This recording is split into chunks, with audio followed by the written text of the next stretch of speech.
আমি এটা লক্ষ্য করেছি কিন্তু যা আমরা দেখতে পাই না তার প্রতি আমাদের আগ্রহটা বাড়ে। যেমন যেমন অনেক কিছুই হতে পারে, তার মধ্যে আপাতত যেটা মনে পড়ছে তা হলো কোপা আমেরিকা 2024। এইবার তো সেভাবে দেখাই যাচ্ছে না কোপার খেলা, তাই আগ্রহটাও তুঙ্গে। দেখতে দেখতে চলে এলো কোপার ফাইনাল। এমনিতে আগে আগে বলছি কেন, এখনো ব্রাজিল আর আর্জেন্টিনা খেলা থাকলে গোটা বিশ্ব দু দলে ভাগ হয়। আর ইউরো কাপ ও কোপা আমেরিকা একসঙ্গে চললে ফুটবল বিশ্ব ভাগ হয় ব্যক্তির ওপর নির্ভর করে। একদিকে পর্তুগালের ক্রিশ্চিয়ানো রোনাল্ডো, অন্যদিকে আর্জেন্টিনার লিওনেল মেসি। আপাতত ক্রিশ্চিয়ানো রোনাল্ডোর ইউরো যাত্রা এবারের মতো শেষ। চলছে কোপায় মেসির বিজয়রথ, যার চূড়ান্ত ফলাফল ঘোষিত হবে ভারতীয় ক্যালেন্ডার অনুযায়ী 15ই জুলাই ভোর 5:30 মায়ামির হার্ড রক স্টেডিয়ামে। প্রতিপক্ষ কলম্বিয়া। কি করে বলছি, কোপা আমেরিকার দ্বিতীয় সেমিফাইনালে মুখোমুখি হয়েছিল 15বার কোপা আমেরিকা খেতাব জয়ী উরুগুয়ে এবং মাত্র একটিবার কোপা আমেরিকা চ্যাম্পিয়ন হওয়া কলম্বিয়া। ম্যাচটি ছিল শার্লোটের ব্যাংক অফ আমেরিকা স্টেডিয়ামে, কিন্তু হলুদ পোশাকের উন্মাদনায় গ্যালারি যেন পিচ চড়ে ভুগছিল।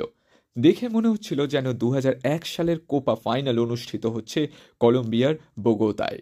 দর্শকদের তুমুল উন্মাদনার মধ্যে দিয়েই কলম্বিয়া ম্যাচটি জিতে নেয় 1-0 ব্যবধানে। সারা ম্যাচে যদিও বা খেলল উরুগুয়ে, অন্তত ম্যাচের পরিসংখ্যান কিন্তু তাই বলছে। বল দখলে উরুগুয়ে অনেক এগিয়েছিল, 62%, এবং উল্টো দিকে 38% বল ছিল কলম্বিয়ার দখলে। 412টি পাস খেলেছে উরুগুয়ে, অপরদিকে 258টি পাস খেলেছে কলম্বিয়া। তেমনভাবে লাল কার্ডে কিন্তু এগিয়েছে কলম্বিয়া একটি। কোপা আমেরিকার এবারে প্রতিযোগিতায় সবচেয়ে চিত্তাকর্ষক ম্যাচ ছিল এটি। খেলার প্রথমার্ধই ছিল হাই ভোল্টেজ, কি নেই তাতে, গোল, চোটাঘাত, লাল কার্ড, সব। প্রতিটা প্রতিযোগিতায় কলম্বিয়া যেমন ফুটবল খেলে তেমনটাই তারা শুরু করেছিল। উরুগুয়ে বক্সের দিকে আক্রমণ আছড়ে পড়ছিল, কিন্তু একই সময় প্রেসিং ফুটবল খেলতে গিয়ে কলম্বিয়ার ডিফেন্সে ফাঁক ফোকর বাড়তে শুরু করে। সেটারই সুযোগ নেওয়ার বহুবার চেষ্টা করেছিল লিভারপুল ফরওয়ার্ড উরুগুয়ের ডারউইন নুনেজ, কিন্তু একটাও গোলে কনভার্ট হয়নি। কিন্তু সুযোগ নষ্ট করেননি কলম্বিয়ার জেফারসন লেরমা। হামেস রড্রিগেজের কর্নার থেকে হেডে গোল করে কলম্বিয়াকে 1-0 ব্যবধানে এগিয়ে দেন লেরমা। তবে গোলের থেকেও প্রথমার্ধ চর্চিত রইল ক্রিস্টাল প্যালেস ফুলব্যাক কলম্বিয়ার ড্যানিয়েল মিউনোজের লাল কার্ড দেখা নিয়ে। উরুগুয়ের ম্যানুয়েল উগাতেকে কনুই দিয়ে আঘাত করার ফলে রেফারি তাকে দ্বিতীয় হলুদ কার্ড ও লাল কার্ড দেখান, যার ফলে তিনি যে কলম্বিয়াকে 10 জনে করে দিয়ে গেলেন, শুধু তাই নয়, বরং ফাইনালে আর্জেন্টিনার বিরুদ্ধে গুরুত্বপূর্ণ ম্যাচে না খেলার ব্যবস্থাও করলেন। তবে উরুগুয়ের ম্যানেজার মার্সেইলো বিয়েলসা আক্ষেপ করবেন পুরো দ্বিতীয়ার্ধে কলম্বিয়াকে 10 জনে পেয়েও সুবিধা করতে পারলেন না। দ্বিতীয়ার্ধে লোরেনজো তার দলকে খেলালেন 4-3-2 ফরমেশনে, যেখানে মূলত অ্যাটাক অপশন ছেড়ে দিয়ে ডিফেন্সে মন দিলেন। দিয়াজ, কর্ডোবারা হাই প্রেসিং ছেড়ে ব্লক করতে শুরু করলেন। দ্বিতীয়ার্ধে সুয়ারেজ নামলে উরুগুয়ের আক্রমণের ঝাঁঝ বাড়ায়, কিন্তু গোলমুখ খুলতে ব্যর্থ হয় তারা। বহুবার ক্রসবারের বাইরে তাদের শট যায়।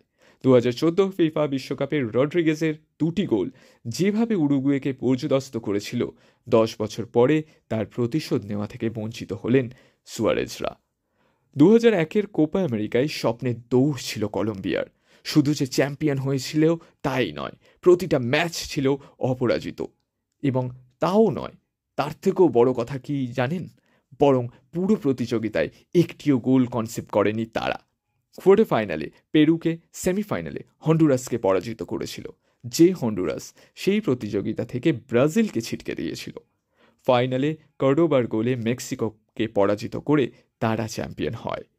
উরুগুয়ের বিরুদ্ধে কলম্বিয়ার এই জয় কিন্তু কোনো চমক নয়, কারণ একটু একটু করেই কলম্বিয়া দল নিজেদের শক্তিশালী করে তুলেছে। টানা 28টা ম্যাচ তারা অপরাজিত। কলম্বিয়া শেষবার হেরেছে 2022 সালে, তাও আবার আর্জেন্টিনার বিরুদ্ধেই।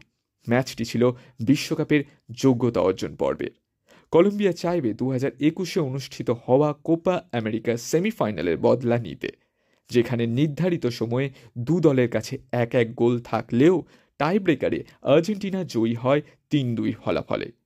এবার ফাইনালে এটাই দেখার, কলম্বিয়া তাদের উইনিং স্ট্রিক ধরে রাখে 23 বছর পরে এসে কোপা আমেরিকা জেতে, নাকি ফুটবল বিশ্বের অন্যতম সেরা বাঁ পায়ের জাদুতে সম্মোহিত হয়ে ট্রফিটা আর্জেন্টিনার কাছেই ছেড়ে আসে।